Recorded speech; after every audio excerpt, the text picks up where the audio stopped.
Hello student, good morning.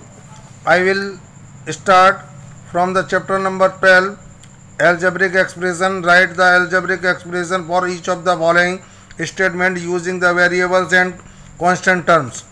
I have 50 more than x, यानी कि मेरे पास x से 50 रुपये ज़्यादा है, तो इसे आप एल्जेब्रिक फॉर्म में लिखोगे x प्लस 50. मोर आ जाएगा तो प्लस कर देंगे और लेस आ जाएगा तो माइनस कर देंगे.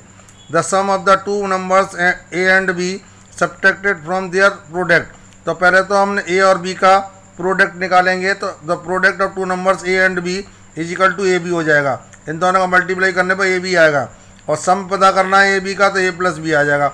अब इस सम को इसके प्रोडक्ट में से माइनस करेंगे, तो प्रोडक्ट आपको ए बी है और माइनस लगा के इसके सम को माइनस कर देंगे. Now the question C of question number first, sum of the squares of the two consecutive numbers. Consecutive numbers का मतलब होता है जो लगातार संख्या चलती हैं. जैसे पहले 14 ले ली तो दूसरी 15 हो गई, तो 15 कैसे आएगी, तो 14 में 1 प्लस करके आएगी. यानी कि जिस नंबर को हम ले लेते हैं उस नंबर में 1 ऐड कर देते हैं तो नेक्स्ट नंबर जो निकल के आता है वो कॉन्सिक्यूटिव नंबर्स कहलाता है. तो हमारे पास फर्स्ट नंबर ही नहीं है तो हम इसको लेट कर लेंगे. First consecutive number be x और the second consecutive number first number में हमने 1 ऐड कर दिया. अब इन दोनों के स्क्वायर का सम चाहिए, तो इन दोनों के ऊपर स्क्वायर लगा दिया और इन दोनों के बीच में सम के लिए प्लस का साइन लगा दिया. Okay. Two more than number X multiply by itself, यानी कि नंबर को हमने क्या करा, एक्स एक नंबर है हमारे पास, उसमें 2 मोर करा. मोर का मतलब +2 कर लिया और उसमें नंबर से मल्टीप्लाई कर दिया. नंबर का मल्टीप्लाई करेंगे तो एक्स का एक्स से मल्टीप्लाई करेंगे, एक्स स्क्वायर इन दोनों का मल्टीप्लाई करेंगे 2x. Okay, this is the solution of question number first. Now I am going to explain question number second. Write the numerical as well as the literal coefficient of for each of the following. यानी कि ये आपके पास दे रखा है एक expression algebraic, इसमें आपके पास numerical यानी ये नंबर है तो न्यूमेरिकल कोएफिशिएंट हो गया और बाकी बचा हुआ ये आपके पास क्या हो गया, लिटरल कोएफिशिएंट. ऐसे 2/3 न्यूमेरिकल हो गया और बाकी बचा हुआ लिटरल हो गया. 1/2 जो नंबरिकल हो गया और बाकी बचा हुआ इसका लिटरल हो गया. ऐसे -5 XY है तो -5 लिटरल हो गया, वो नंबरिकल हो गया और XY जो है लिटरल हो गया. अब इसमें रह गया X. जब किसी नंबर के आगे कोई नंबर नहीं लिखा होता तो हम X वेरिएबल्स के आगे तो 1 सपोज कर लेते हैं, तो इसका नंबरिकल वैल्यू जो हो गई वो 1 हो गई और X इसका लिटरल हो गया. Okay. Now I am going to explain question number third. In the term 15x square y cube z square find the coefficient of. अब आपके पास पूछ रहा है x square by cube Z square का coefficient पूछ रहा है, तो आप इसको तीनों इसका कोफिशिएंट पूछ रहा है तो इन तीनों को हाइड कर देंगे. हाइड करने के बाद आपके पास 15 बचा तो 15 इसका कोफिशिएंट हो गया. ठीक है ना. अब सेकंड क्वेश्चन में एक्स स्क्वायर का कोफिशिएंट पूछ रहा है तो एक्स स्क्वायर को हाइड कर लेंगे तो 15 बाई क्यूब जेड स्क्वायर हो गया. ठीक है ना. अब आपके पास नेक्स्ट क्वेश्चन में बाई क्यूब का पूछ रहा है तो बाई क्यूब को हाइड कर लेंगे और जो बचेगा वो सब इसका कोफिशिएंट हो जाएगा. 15x स्क्वायर जेड स्क्वायर इसका कोफिशिएंट हो गया. Okay.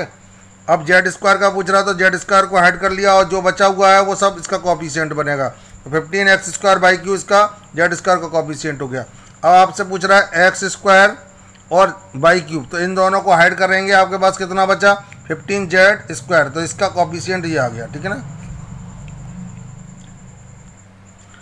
Now I am going to explain question number 4. Identify the like term in the following. जैसे 3a है तो a वाली टर्म और देखनी है यहाँ कौन सी ये है, तो ये दोनों लाइक टर्म हो गई. तो एक ब्रैकेट मैंने बंद करके बंद कर लिया. b वाला एक j है और एक j है तो 3b कॉमा लगा के -3b. अब ये इसके साथ दूसरी कोई नहीं है तो इसको छोड़ देंगे. ऐसे इसमें एक्स वाई स्क्वायर है तो एक्स वाई स्क्वायर ये रहा और कोई एक्स स्क्वायर वाई नहीं, तो ये दोनों लाइक टर्म हो गए. एक ब्रैकेट में रख दिया. अब इसमें एक्स स्क्वायर वाई था तो एक्स स्क्वायर वाई ये, तो दोनों ये लाइक टर्म हो गई. ये सेकंड पेयर हो गया. और ये बाई जेड स्क्वायर था, ये भी बाई जेड स्क्वायर है. जेड पे स्क्वायर लगा हुआ, बाई पे यहाँ नहीं था, यहाँ पे भी नहीं है. जेड पे यहाँ स्क्वायर है तो ये आगे पीछे हो रही है, इससे कोई मतलब नहीं है, लेकिन है दोनों लाइक टर्म. तो ये जो है एक पेयर इसका बन जाएगा. ए बी सी, तो इसमें भी ए बी सी है. देखिए ए बी सी आगे पीछे हो रहा है, इससे कोई मतलब नहीं है. इसमें भी ए बी सी, तो तीनों ये लाइक टर्म होंगी तो उनको यहाँ रख देंगे. ए बी स्क्वायर सी तो ए बी स्क्वायर सी, इसमें आगे पीछे हो रहा है, लेकिन ये पेयर एक अलग पेयर हो गया, सेकंड पेयर हो गया। अब इसमें X square Y square Z square कहीं और भी है, तो ये रहा X square Y square Z square, तो ये दोनों एक पेयर बन गया इसका, इन दोनों का। अब एक्स वाई जेड कहीं है ही नहीं, हैगा ये रहा, तो एक्स वाई जेड ये रहा इसमें, तो ये दोनों पेयर बन गए। ए बी सी अकेला था, उसको छोड़ देंगे, ठीक है ना students. Now I am going to explain question number 5। State whether the given pair of terms are like और अनलाइक। जैसे दोनों ही कांस्टेंट टर्म है, इसमें कोई एक्स वाई जेड नहीं लगा, कोई वेरिएबल नहीं लगा, तो दोनों एक जैसी हो गई, तो लाइक टर्म हो गया। इसमें ए बी स्क्वायर है और इसमें बी पे स्क्वायर है, लेकिन इसमें बी पे स्क्वायर नहीं है, ए पे स्क्वायर है, तो ये दोनों अनलाइक हो गई।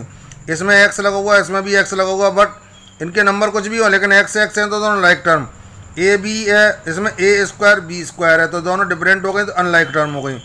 सिमिलरली आप एक्स और वाई है, इसमें दोनों में या तो एक्स एक्स होना चाहिए था, या दोनों में वाई वाई होना चाहिए था, तब इसमें ये लाइक टर्म होती है, इसलिए दोनों डिफरेंट है, इसलिए अनलाइक टर्म हो गई।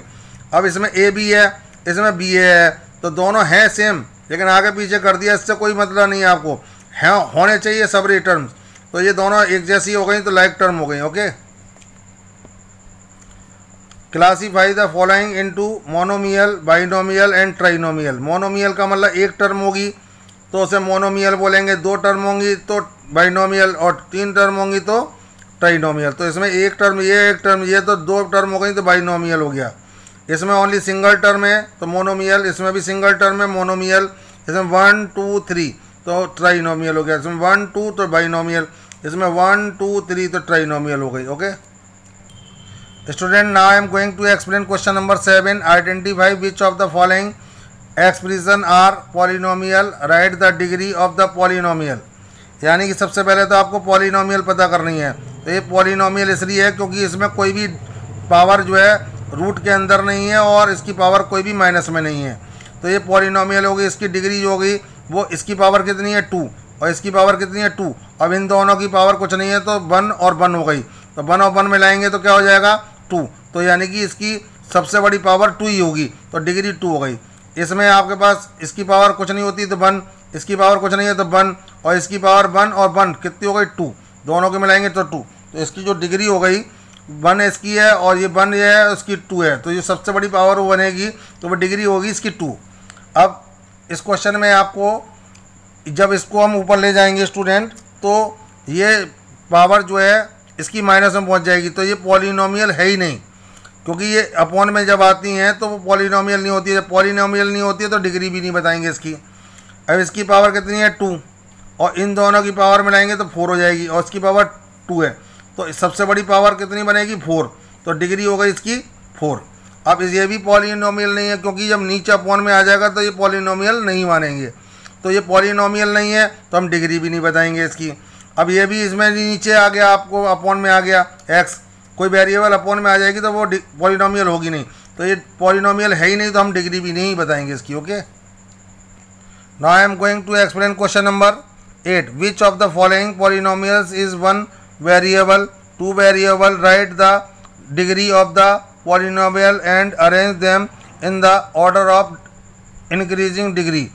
यानी कि सबसे छोटे से चालू करना है, सबसे बड़े पर पहुंचनी है डिग्री पे। Okay, now I am going to explain question number 1 of question number 8। The X cube, X square और एक्स की पावर 4, सभी में क्या है कि वेरिएबल्स जो हैं इसके क्या हैं 1 वेरिएबल है, क्योंकि 1 वेरिएबल है क्योंकि सबों में एक्स एक्स आया है, एक्स एक्स आएगा तो 1 वेरिएबल। अब इनकी डिग्री क्या हो गई, तो सबसे बड़ी पावर 4 है, तो डिग्री इसकी हो गई 4, ठीक है ना।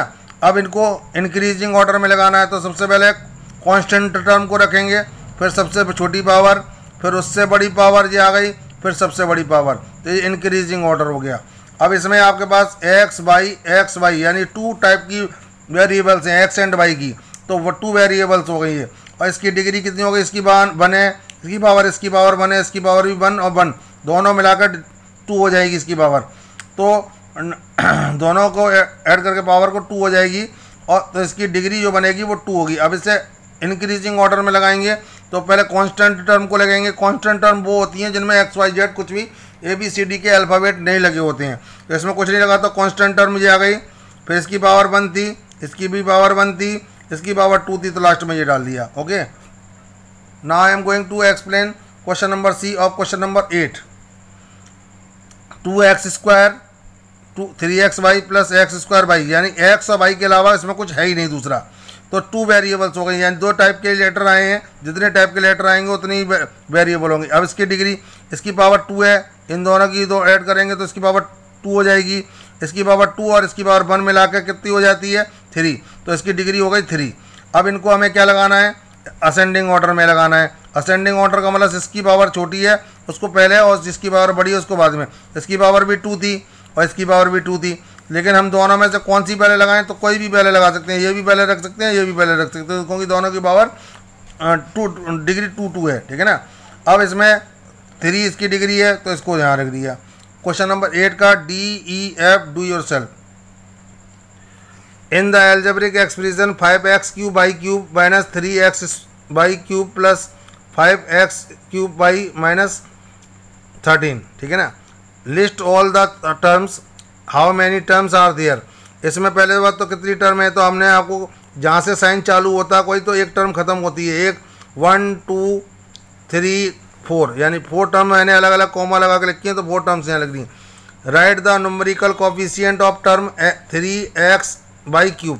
इसका न्यूमेरिकल कोफिशिएंट देखना है तो इसको हम इसको ढक लेंगे, इसी का तो पूछ रहा था, तो न्यूमेरिकल कोफिशिएंट -3 हो गया इसका। Right the degree of the polynomial, तो सबसे बड़ी पावर इसकी पावर 6 हो गई, इसकी मिलाएंगे दोनों की तो 4 हो जाएगी, इनकी मिलाएंगे तो 4 हो जाएगी, इसकी पावर कुछ है ही नहीं, तो सबसे बड़ी पावर बनी 6, तो डिग्री हो गई इसकी 6। Right the coefficient of x इन, इसमें इस वाली टर्म में कोफिशिएंट पूछ रहा है किसका, x का, तो x को हाइड कर लेंगे, x को छुपा लेंगे और जो भी बचेगा तो वो उसका कोफिशिएंट कहलाएगा। -3/3 इसका कोफिशिएंट हो गया। Okay student, it is enough for today.